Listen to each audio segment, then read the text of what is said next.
Hello दोस्तों, बोधि story में आपका स्वागत है। दोस्तों, क्या आपने कभी सोचा है कि जो भी आप चाहते हैं आपका मन उल्टा क्यों करता है? आप जब भी फैसला करते हैं कि आप किसी बुरी आदत को छोड़ देंगे तो आपका मन आपको बार बार उस आदत की ओर खींच लेता है। उदाहरण के लिए, कुछ लोग सिगरेट पीने की आदत डाल लेते हैं। आप तय करते हैं कि आज से सिगरेट पीना बंद कर दोगे, लेकिन फिर आपका मन आपको बार बार सिगरेट की ओर खींच लेता है। आप यह सोचते हैं कि आज नहीं, कल से पक्का बंद कर दूंगा, लेकिन फिर भी मन आपको उस आदत की ओर ले जाता है।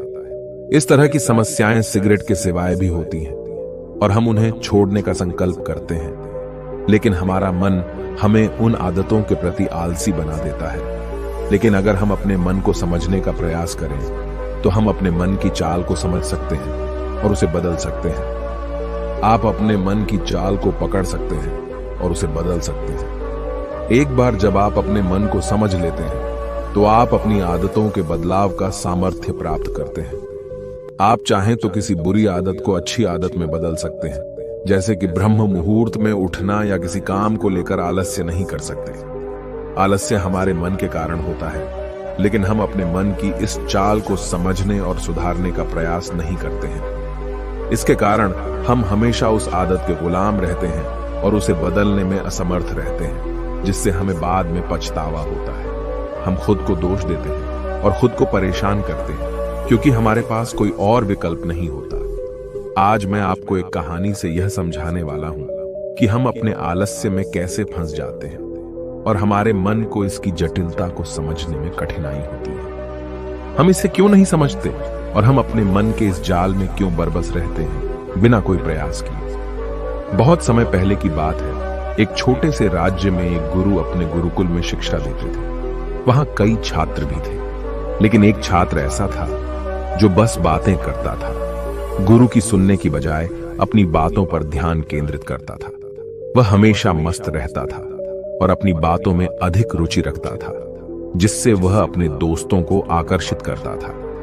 एक दिन गुरु अपने छात्रों को ज्ञान के महत्व पर बात कर रहे थे कि ध्यान क्यों जरूरी है और ज्ञान का महत्व क्या होता है। छात्र उस दिन भी बिना कुछ सोचे, बिना कुछ समझे, अपनी बातों में बिना रुके कहता गया कि हमें क्यों ध्यान करना चाहिए, क्यों नहीं करना चाहिए, आप हमें बताएं। गुरु ने उसे समझाने की कोशिश की कि ध्यान क्यों और कैसे करना चाहिए, लेकिन छात्र ने इसे बार बार अपनी बात में उलझा दिया और उसे समझने की बजाय अपनी बातों में ही लिपटा रहा। इससे हमें यह सीखने को मिलता है कि कभी कभी हम अपनी बातों में इतने मस्त रह जाते हैं कि हम असली ज्ञान की ओर ध्यान नहीं देते। आपको अपने मन का ख्याल रखना होगा, यह देखने के लिए कि आपके मन में कैसे विचार आ रहे हैं और कैसे जा रहे हैं। आपको निरंतर अपने मन की जांच करते रहनी होगी। गुरुजी को उनकी बात पूरी करने से पहले ही एक छात्र ने कहा, गुरुजी, क्षमा करें, लेकिन मैं बहुत समय से पढ़ाई कर रहा हूं। मैं ध्यान करने का प्रयास कर रहा हूं, पर मैं उसमें कामयाब नहीं हो रहा हूं। मैं अपने मन की जांच करने की कोशिश कर रहा हूं, मेरी बिछड़े आते हुए सोचों को समझने की कोशिश कर रहा हूं, लेकिन मेरे मन की ये आदतें बदल नहीं रही हैं। इसके बावजूद मैं हर रात सोते समय सोचता हूं कि सुबह ब्रह्म मुहूर्त में मैं उठकर ध्यान करूंगा, पर हमेशा देर से उठता हूं। मैं सोचता रहता हूं कि जब मैं सुबह उठूंगा तो मैं ध्यान करूंगा, अपने मन के विचारों को ध्यान पूर्वक देखूंगा, समझूंगा और उन्हें बदलने का प्रयास करूंगा, पर ऐसा कुछ भी नहीं हो पाता। मैंने अपने दोस्तों से भी इस विषय में बात की है, पर उनके पास इसका कोई जवाब नहीं है। और मैंने यह भी देखा है कि इस आश्रम में सब एक साथ नहीं बात करते, सभी एकांत में रहते हैं, चुपचाप रहते हैं। ऐसे में हम एक दूसरे के विचार कैसे समझेंगे? हमें यह कैसे पता चलेगा कि हमारा मन क्या चाहता है? जब हम एक दूसरे से बात नहीं करेंगे तो हम एक दूसरे के विचार नहीं जान पाएंगे। इससे हम अपने मन की बातों को कैसे समझेंगे और कैसे समझ पाएंगे? इसलिए गुरुवर, मेरी आपसे विनती है कि मेरे सभी साथी शिष्यों को कहिए कि वे लोग इस विषय पर चर्चा किया करें, एक दूसरे से बातें करें। कम से कम इतना तो अवश्य करें कि वे अपने मन में कैसे विचार आते हैं, और जब आप ध्यान करते हैं तो उस वक्त आप कैसे महसूस करते हैं, और ध्यान के बाद आपके अंदर क्या बदलाव आता है। इस पर गुरु ने अपने शिष्य से कहते हैं, आखिर तुम दूसरों के मन की बात जानकर क्या करोगे? उससे तुम्हारे मन का क्या लेना देना? तुम्हें तो अपने मन का निरीक्षण करना है और उसके लिए तुम दूसरे के मन के विचार क्यों जानना चाहते हो? दूसरों के मन में कई प्रकार के विचार आते होंगे, उससे तुम्हारे मन का क्या लेना देना? इससे तुम्हें क्या लाभ होगा? क्या तुम इस प्रश्न का उत्तर दे सकते हो? इस पर शिष्य शांत हो गया और मन ही मन यह सोचने लगा कि आखिर गुरुवर भी तो ठीक ही कह रहे हैं। अगर मुझे मेरे मन का निरीक्षण करना है तो मुझे अपने मन को देखना होगा, अपने मन को समझना होगा। आखिर मैं दूसरों के मन की बात जानकर क्या करूंगा? और यदि मान लूं कि मैंने अपने मन की बात दूसरों को बता भी दी तो भी से मेरा क्या लाभ? मैं से अपने मन की बातों को तो नहीं समझ पाऊंगा और न ही उन्हें बदल पाऊंगा। शिष्य अपने ही प्रश्न में पूरी तरह से उलझ चुका था।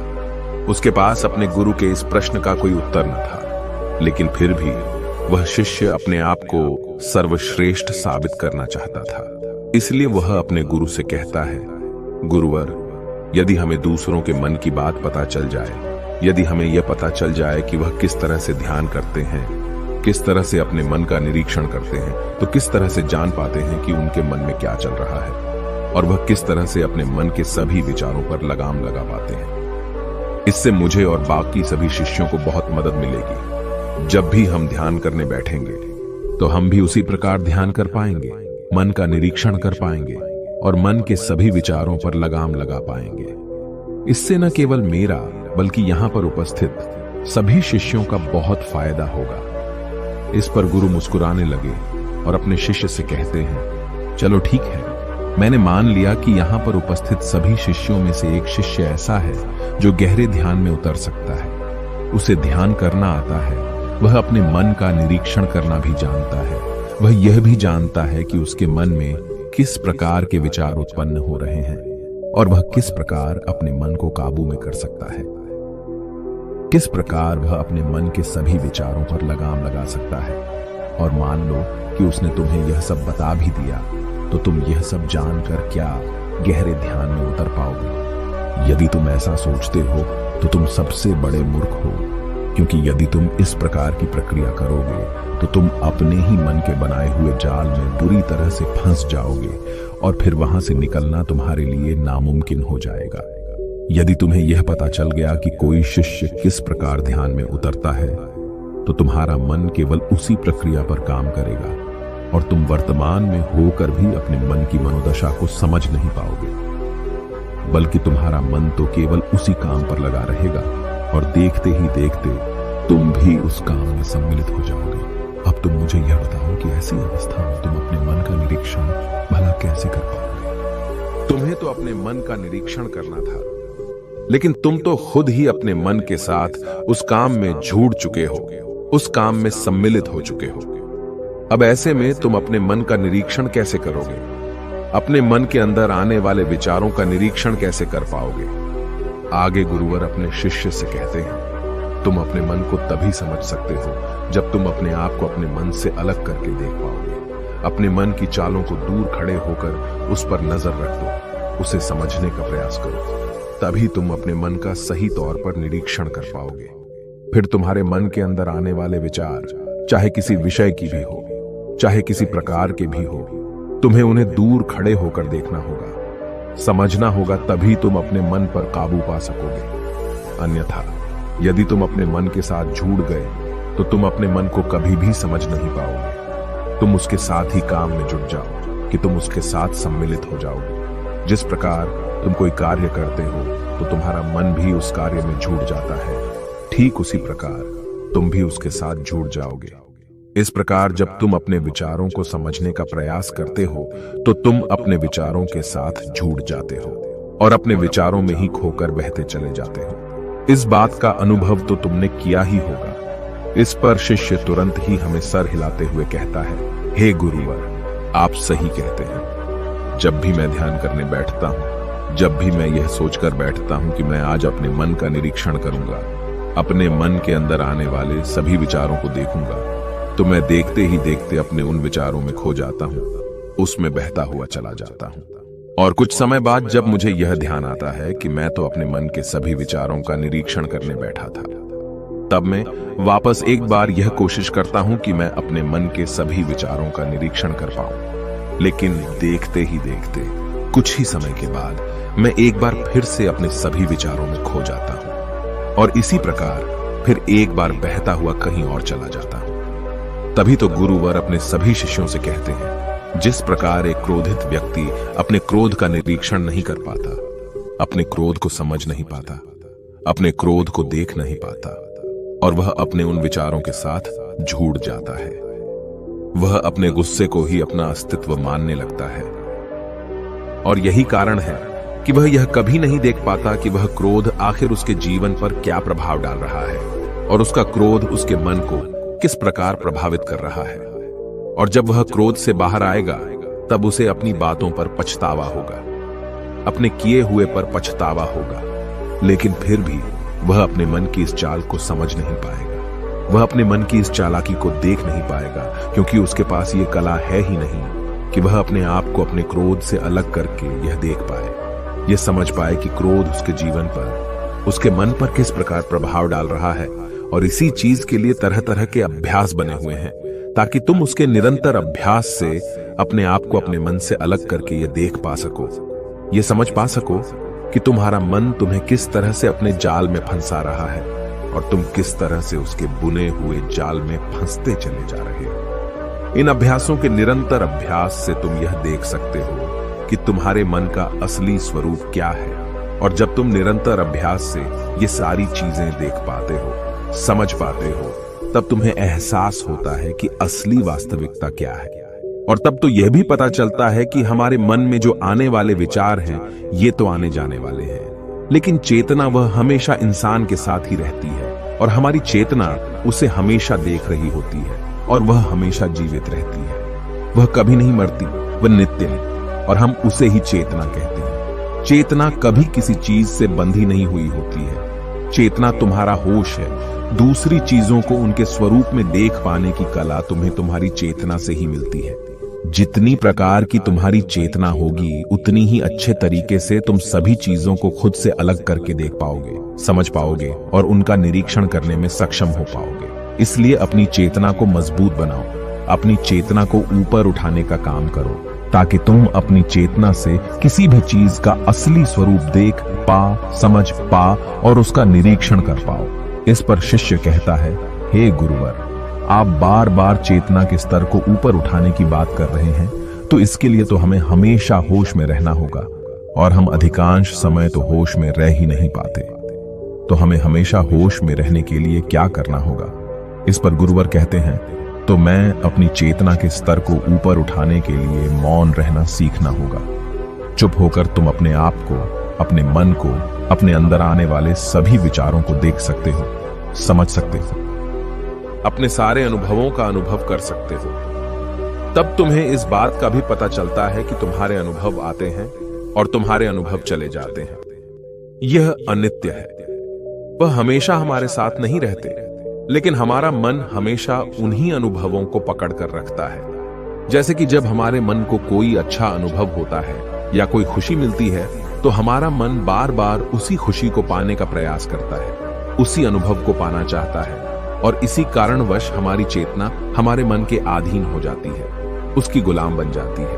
और कुछ ऐसा ही हाल एक सिगरेट पीने वाले का भी होता है, एक दारू पीने वाले का भी होता है और उन सभी का भी होता है जो किसी न किसी बुरी आदत का शिकार है। उन सभी की चेतना उनके मन की गुलाम है और इसी कारणवश वह अपनी इस आदत से छुटकारा नहीं पा पाते। किंतु यदि तुम अपनी चेतना को अपने मन की इस गुलामी से आजादी दिलाना चाहते हो, तो तुम्हें मौन रहना सीखना होगा, तुम्हें चुप रहना सीखना होगा। जब हम मौन रहते हैं तो हमारे मन में विचारों की संख्या कम होने लगती है। हम दूसरों की बातें ध्यानपूर्वक सुन पाते हैं, समझ पाते हैं और उन पर विचार भी कर पाते हैं। कौन सी बात सही है और कौन सी बात गलत। जिस प्रकार तुम बार बार मेरी बातों को काटकर अपनी बातें कहने का प्रयास कर रहे हो, यह अच्छी बात नहीं है।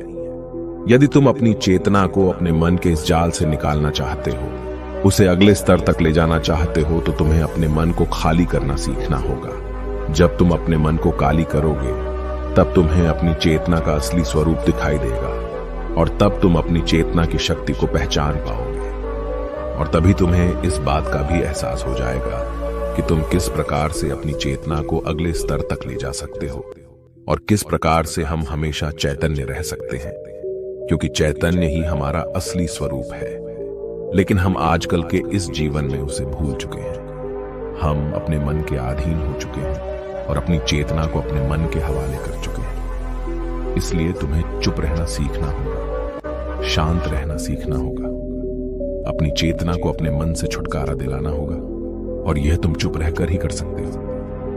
अपने मन के विचारों को देखना शुरू करो और उसके अनुभव को महसूस करना शुरू करो। जब तुम अपने मन के साक्षी हो जाते हो तो तुम अपने मन के दृष्टा हो जाते हो, उसे देखने वाले हो जाते हो। तब तुम्हें पता चलता है कि तुम्हारे मन में किस प्रकार के विचार आ रहे हैं और किस प्रकार के विचार जा रहे हैं।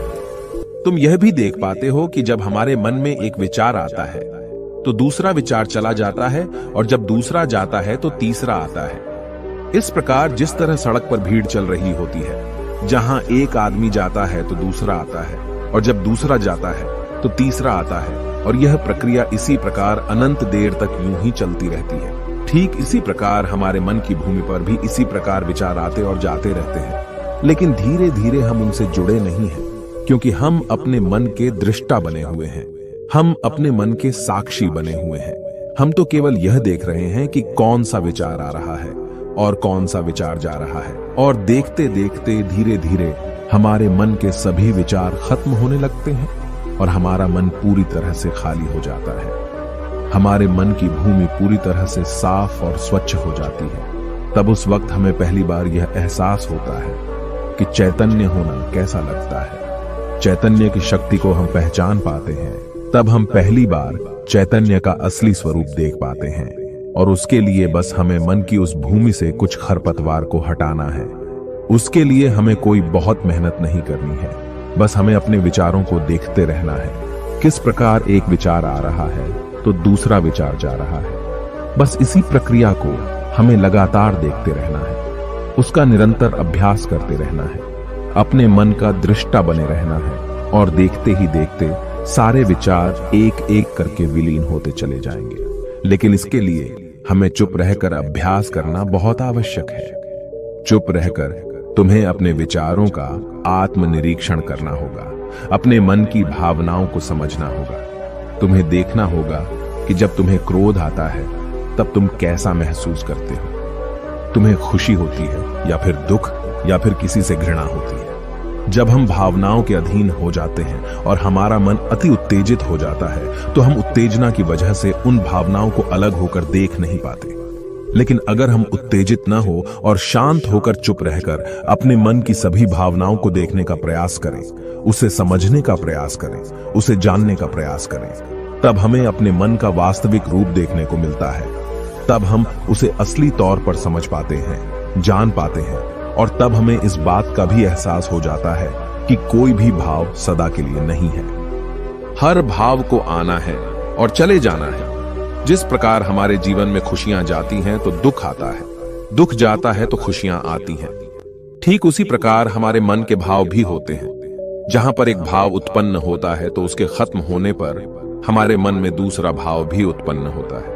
हम इन सभी बातों की वास्तविकता को देखने लग जाते हैं, इन सभी बातों को अच्छी तरह से समझने लग जाते हैं, और सारे भाव एक एक करके हमारे मन में ही विलीन होने लगते हैं, और सिर्फ एक प्रेम, एक आनंद हमारे अंदर बन जाता है, और उसे ही हम परम आनंद कहते हैं, और यही हमारा असली स्वरूप है। इसलिए तुम्हें चुप रहकर अपने अभ्यास पर काम करना होगा। तुम्हें दूर खड़े होकर अपने मन की चाल को देखना होगा, समझना होगा, उसे निरीक्षण करना होगा, और देखते ही देखते तुम्हारे मन के सारे विचार यूं ही विलीन होते चले जाएंगे। और जब तुम्हारे मन में किसी प्रकार की कोई विचार नहीं बचे होंगे, तब तुम्हारा मन किसी भी काम में बड़ी आसानी से लग जाएगा। हर काम को हम ध्यान बना सकते हैं, हर काम में हम ध्यान में प्रवेश हो सकते हैं। जब तक हमारा मन हम पर हावी होता है, तब तक हम ध्यान में कभी प्रवेश नहीं हो सकते, क्योंकि जब तक हमारा मन ही नहीं राजी होगा, तब तक हम ध्यान कैसे कर सकते हैं। इसलिए सबसे पहले हमारे मन का राजी होना अति आवश्यक है, और यह प्रक्रिया हर एक काम में लागू होती है। अपने मन का साक्षी बनना है, दृष्टा बनना है, ताकि हम अपने मन के सभी विचारों को देख सकें, समझ सकें, उन पर विचार कर सकें। और आज से तुम सभी को इसका निरंतर अभ्यास भी करते रहना होगा। इतना कहकर तो गुरुवर शांत हो गए और उन्होंने अपने सभी शिष्यों को ध्यान करने का आदेश दिया। दोस्तों, उम्मीद है कि आपने आज के इस वीडियो से जरूर कुछ न कुछ सीखा होगा। तो इस वीडियो को लाइक करें और हमारे YouTube चैनल को सब्सक्राइब करना ना भूलें।